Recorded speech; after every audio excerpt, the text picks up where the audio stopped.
Welcome to Teaching Wave. Live to teach, live to learn. Come to one of physics friction based problem, the subtopic of vertical surface friction. The actual problem is a block of mass small m is supported on a rough vertical wall by applying a force P as shown in the diagram. Coefficient of static friction between vertical wall and block is mu. Then for what range of values of P the block remains in static equilibrium?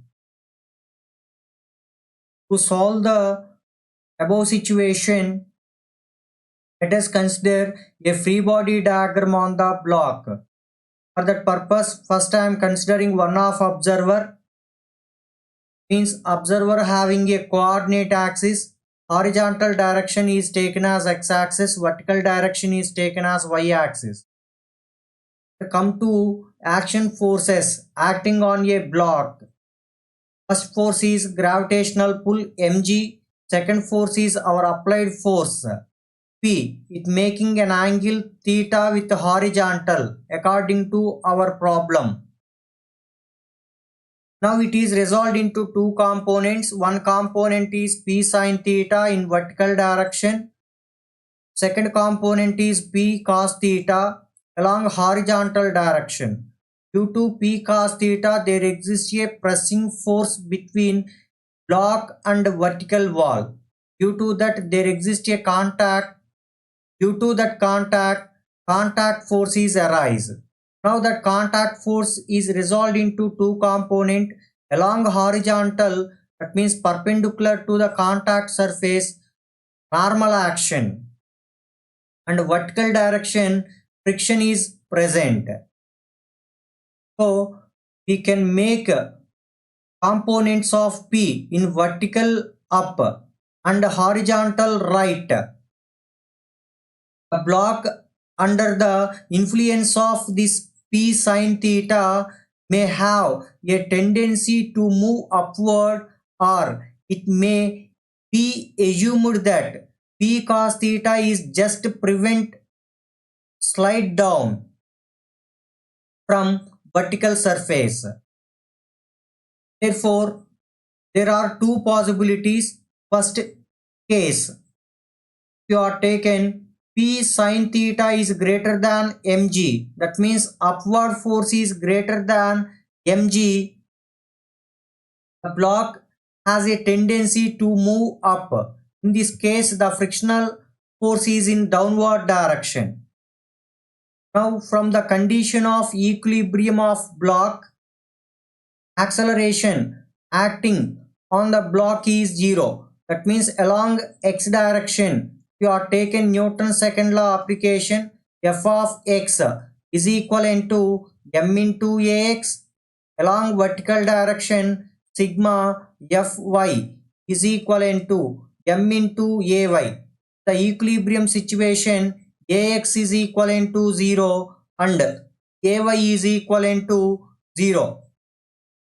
Therefore, Fx, that means sigma Fx, net force along x direction, horizontal direction is 0, and sigma Fy means net force along y direction is also 0.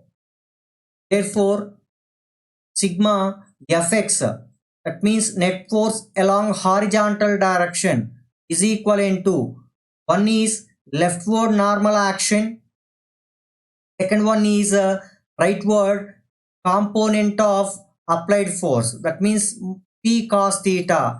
Summation should be 0 because body is in equilibrium, mass times the acceleration is 0. So we get n is equivalent to P cos theta. So let us take this is equation 1. Now come to sigma Fy along vertical direction, that means sigma Fy is equivalent to vertical direction applied force component is P sin theta and downward force is mg. So minus mg we are going to write. P sin theta is greater than mg. So the block have a tendency to move upward direction. At the situation, frictional force is downward direction. Now come to the limiting frictional situation. That means we are going to estimate the limits of maxima and minima forces of P to prevent from sliding. So limiting friction condition, if you are taken, limiting friction acting on the object is mu into normal action. Mu is the coefficient of friction, n is the normal action between block and vertical wall. So P sin theta minus mu into n minus mg is equivalent to mass times the acceleration ay. Ay is 0.